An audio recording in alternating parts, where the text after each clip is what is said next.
सरोजनी नगर विधानसभा क्षेत्र के 55 सरकारी प्राइमरी स्कूलों को आज एक बड़ी सौगात मिली। इन स्कूलों में झूले लगाए गए और ये झूले लगवाए हैं जो भाजपा के विधायक हैं क्षेत्र के डॉक्टर राजेश्वर सिंह, उनकी तरफ से बात करते हैं।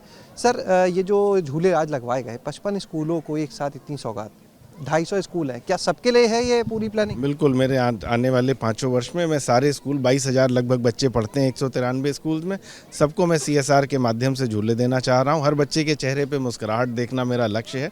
बच्चे खुश रहने चाहिए, बच्चे ज़्यादा से ज़्यादा संख्या में स्कूल आएँ। परम आदरणीय योगी आदित्यनाथ जी इस दिशा में कार्यरत हैं। उन्होंने मिड डे मील में 3,500 करोड़ का बजट कर दिया है। 370 करोड़ बच्चों की यूनिफॉर्म्स के लिए दे रहे हैं। 166 करोड़ बच्चों के फल पौष्टिक आहार के लिए दिया जा रहा है। ऑपरेशन कायाकल्प में स्कूलों का कायाकल्प कराया जा रहा है। तो मेरा मानना है बच्चों को जितनी ज़्यादा से ज़्यादा सुविधाएं दी जाएं उतना अच्छा है। पिछले टाइम मैंने कोविड के टाइम देखा कि बड़ी डिस्टर्बिंग से ट्रेंड्स आए कि एक तो ओबेसिटी, मोटापा बढ़ रहा है, बच्चों में डायबिटीज़ बढ़ रहा है, टीवी देखने का टाइम बढ़ गया है, उनका मोबाइल पे जो 3.7 आवर्स होता था वो 4.7 आवर्स हो गया। ये ठीक नहीं है, युवाओं के लिए ये ठीक नहीं। युवाओं को, बच्चों को खेल के मैदान में होना चाहिए, खेलने में समय देना चाहिए और स्वस्थ रहना चाहिए। जिस तरह से खेलकूद की गतिविधियों को बढ़ावा दे रहे हैं, क्या लगता है इन सरकारी स्कूलों के प्रति और बच्चों का रुझान, उनके अभिभावकों का रुझान भी बढ़ेगा? बिल्कुल बढ़ेगा, बिल्कुल बढ़ेगा। लोग प्राइवेट स्कूल भेजते हैं जबकि सरकारी स्कूल के टीचर बहुत अच्छे हैं, सुविधाएं बहुत अच्छी हैं, सारी सुविधाएं सरकार उपलब्ध करा रही। जो सुविधाएं कमी है उसको हम लोग उपलब्ध करा रहे हैं। सरोजनी नगर की अगर बात करें, जो अब आगे निकाय चुनाव है, तो क्षेत्र की जिम्मेदारी आपके कंधों पर भी है, कितनी तैयारी?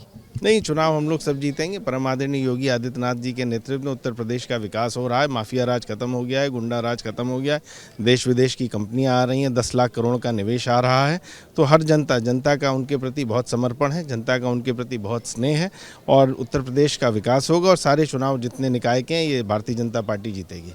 अखिलेश यादव ने कहा है कि जिन चाचा को पेंडुलम वाला चाचा कहा था, उन्होंने भाजपा को झूला झुला दिया। अरे अब अपने गढ़ में बात कर रहे हैं, कहीं बाहर निकल के चुनाव नहीं जीत पाए। आजमगढ़ का चुनाव हार गए, रामपुर का चुनाव हार गए, इटावा का चुनाव हार चुके हैं। उनके पास है क्या? उनके पास क्या बचा हुआ है? लोकसभा में 1-2 सीटें हैं, मुझे लगता है आने वाले चुनाव में 24 में वो भी नहीं रहेंगी। आखिरी सवाल, ऐसा तो नहीं सर इन नतीजों से कहीं ना कहीं जो सपा कार्यकर्ता उनका मनोबल और निकाय चुनाव को लेकर 24 को लेकर बढ़ेगा, जो भाजपा के लिए चुनौती हो? देखिए, गुंडागर्दी और ये माफिया राज और अपराधियों को चुनाव लड़ाना, इसको जनता पहले भी नकार चुकी है। लोकसभा का परिणाम आपने देखा, विधानसभा का परिणाम देखा, यही आगे भी होगा। जनता इनको पूर्णतः नकार चुकी है। ये समाजवाद नहीं है, ये परिवारवाद है, तुष्टीकरण की राजनीति है, ये ठीक नहीं है।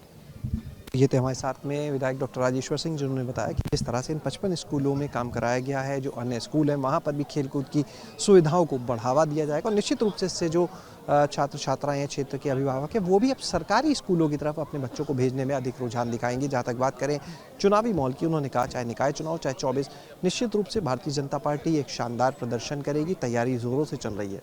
कैमरा सहयोगी हरिओम के साथ शैलेश अरोरा, ABP कंगार, लखनऊ।